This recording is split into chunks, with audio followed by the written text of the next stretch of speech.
Hey, it's Vic Estorero from Victory Realty Group. Last week I did the cooling system and preparing it for winter. This week I'm going to talk about the heating system and getting ready for winter.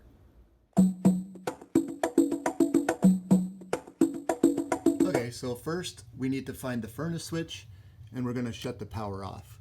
Now this one is located in a ceiling space, which is beside a stairwell. That was a common location for them for years. That way the firefighters knew where the switch was. If there was a fire, they want to shut the furnace off so that the smoke doesn't get spread throughout the house. So that's why it would be in a weird spot like that. A lot of newer houses, they don't put them up in a ceiling like this. They'll put them on the wall, but typically it would be higher than your typical light switches. So that's how you would know which one is the furnace. If it's in an open and a finished space, like a rec room, that type of thing, you may not want to label it. But if it's in, say, the furnace room or an unfinished part of the basement, I would label it so everybody knows what it is. Because this is one of the key things to check if you don't have heat. While we're doing the rest of the video here, I'm gonna name about 3 things you want to check if you're midwinter and all of a sudden you have no heat. This is the first thing. If somebody actually shuts this off accidentally or unknowingly, then you'll have no heat, and you could call a contractor in. They come in, flip the switch, and send you a bill for a couple $100. So this is something to be aware of. So I've shut it off, and we'll move on to the next part. And the next thing would be your thermostat. So you're going to go to your thermostat. You're going to make sure that the system switch is just off. The power's off anyways, but your system switch should be off when you're not running any of the systems. Your fan switch, it's up to you. I have a pretty efficient furnace, so I leave the fan running all the time. Right now I have it shut off essentially. When you turn it to auto, that means the fan's only going to come on when we're calling for heat or calling for air conditioning in the summer. One of the things you want to check here is the batteries. Okay, so in behind here, there are two batteries that you want to probably change before heating season. Put new batteries in, and then you know you're going to be good to go for the whole winter. This is the second thing, that if you're midwinter, maybe you didn't change the batteries, you're midwinter and all of a sudden you don't have any heat. Well, this would be one of the next things to check before you call in a contractor. Is just check that power switch, check to see that your batteries are okay, and check to see that it's set. Somebody might have played with the thermostat and turned the heat off. And then there's one other thing that I'll get to at the end of the video. Okay, now we actually get to the furnace area. Now, I didn't say this up front, but I'll say it now. I'm covering just a natural gas forced air heating system. That's the most common system we have in our area. We do see some electric heat. We see some combination heating systems, hydronic, boiler systems, and whatnot. If you want information about that, you can contact me anytime, but I'm just doing this because it's the most common type of system for our area. So the first thing I want to do down here is always just check my filter. And actually right now what I'm going to do is change my filter. So we're going into heating season, so you want to ensure that you have a nice clean filter. Okay, so I use these big filters, big honking filters. You don't have to do that. These ones, they actually give you, up to 6 months to a year, they say, depending on the depending on the dirt load. Dirt load, I mean, that's affected by how many people live in the house, your living habits, of course, but especially pets. If you have a few cats or a couple of dogs, then you're going to want to replace your filters a lot more often. So this one was put in April.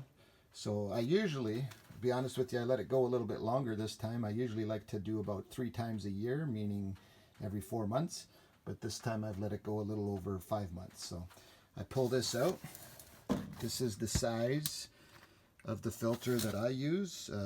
And these are not normal. Like most of the time you're just going to have maybe 25 by 16 by 1 inch. That's the most common size. But again, this is the one that I choose to use. Just be careful when you're buying filters. Some people like to buy the real high quality filters. They figure the more they pay, the better they are. But the airflow capacity is really important. Brand new filters even can be too restrictive if you buy those high priced filters. And they might work fine for heating, but then once you get to cooling season, it's a lot harder to move cool air through the filter. and all of a sudden you have the AC system not working properly, and all it is a filter that's too restrictive. So putting the proper filter in is always a good start. You'll also notice the airflow arrow.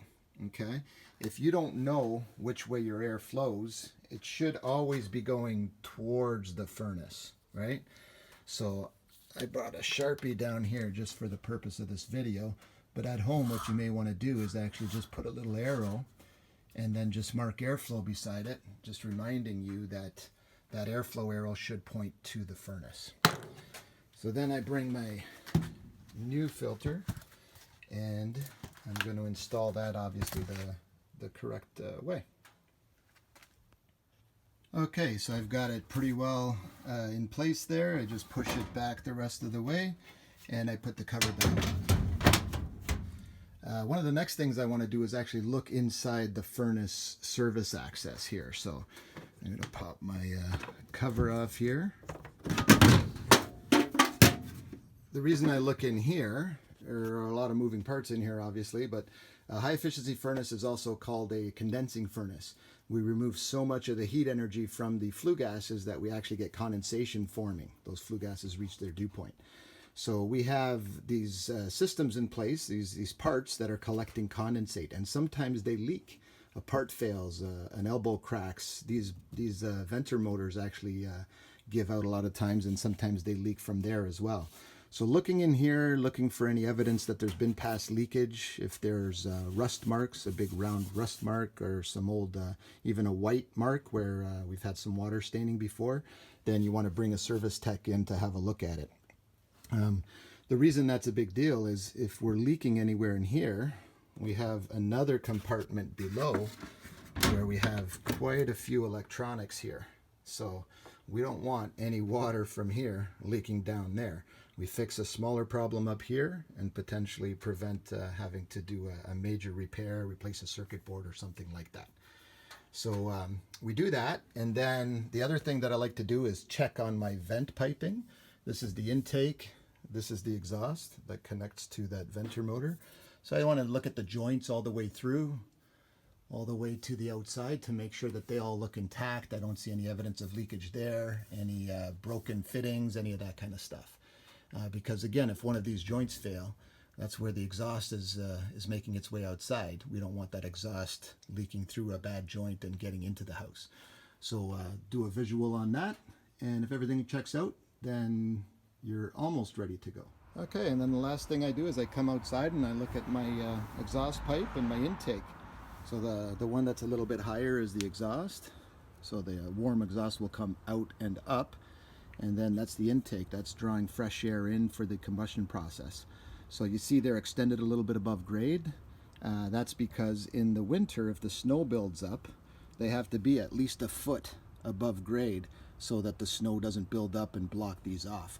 That's actually the third thing you should check. I mentioned the switch, the thermostat, and now this piping. If you have no heat in the middle of winter, come out here and have a look. If there's a snow drift built up and actually blocked off any of these elbows here, then you want to clear the snow out, turn your switch off and then back on to reset, and see if that helps before you call your service tech in. So doing those basic checks will help ensure that your heating system is ready to go for the winter. By all means, if you prefer to bring in a professional to do the preventative maintenance, that works. And don't forget, no heat in the winter, check your switch, check your thermostat for batteries and setting, and go outside and check those pipes for obstruction.